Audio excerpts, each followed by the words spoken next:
metodologi studi fikih. Tak lupa teman-teman kelas saya yang saya sayangi dan saya banggakan. Perkenalkan, kami dari kelompok 6 yang beranggotakan 1. Eka Hisina dengan NIM akhir 084.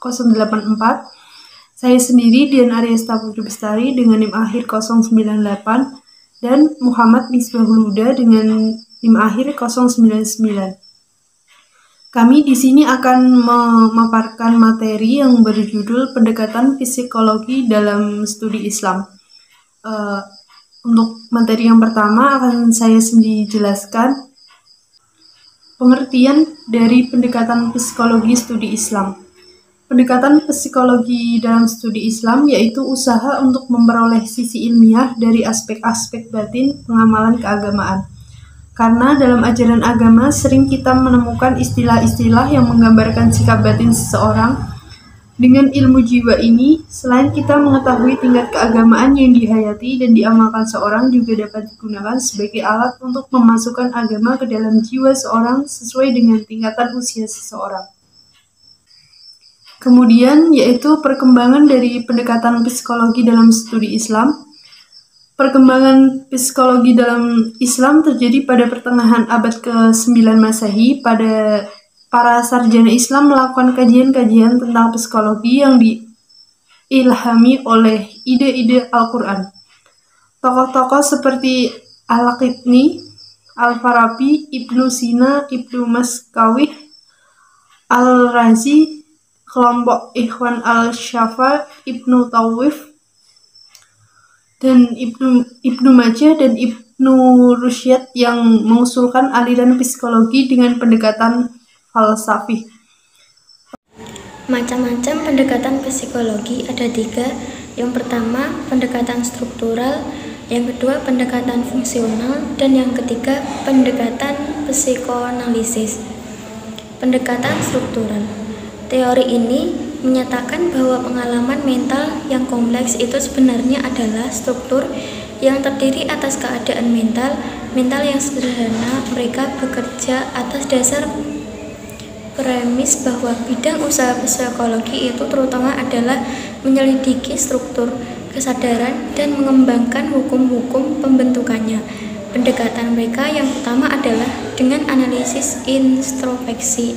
Aliran ini berpendapat bahwa untuk mempelajari kejiwaan kita harus mempelajari isi dan struktur kejiwaan dengan menggunakan metode introspeksi atau mawas diri, yaitu orang yang menjalani percobaan di mana untuk menceritakan kembali pengalamannya atau perasaannya setelah ia melakukan suatu eksperimen.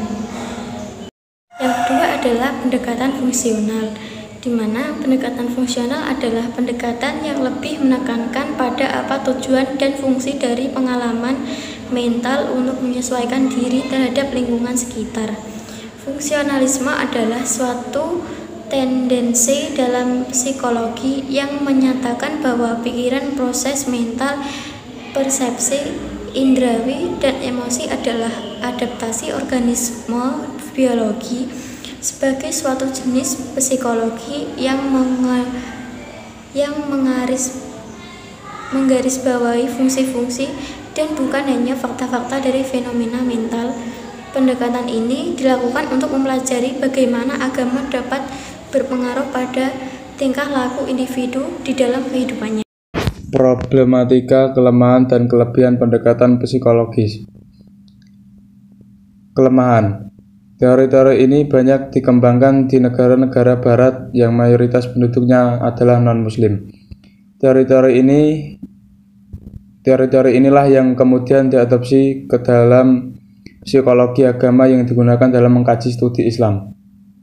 Karenanya memungkinkan untuk menampilkan Islam secara parsial atau tidak utuh. Karena titik berangkatnya pembahasan ini adalah konsep-konsep psikologi, sehingga seringkali membuat kita terjebak, yaitu memandang persoalan lebih berangkat